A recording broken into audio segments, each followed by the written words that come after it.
نو الحمدلله موږ داسې ډېر ډیبیټس کړي دي د جمعیت علماء اسلام په حق کې په یوازې باندې یک تنها به او ټول کلاس په مخالفو هغه ټایم موږ ډیبیټس کړي دي نو اوس هم موږ سره چا نکم ډیبیټس نشي کولی الحمدلله دومره ایکسپرټیز دی پای کې زموږ خو موږ خاموشي اختیار کړې ده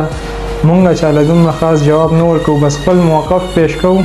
او بیا خاموشه کیږو نو د دې دا هرګز مطلب نه و چې موږ چاته جواب نشو ورکولی چا سره ډیبیټ نشو کولی یا جنگ جګړه نشو کولی الحمدلله موږ هر شي سکولی شو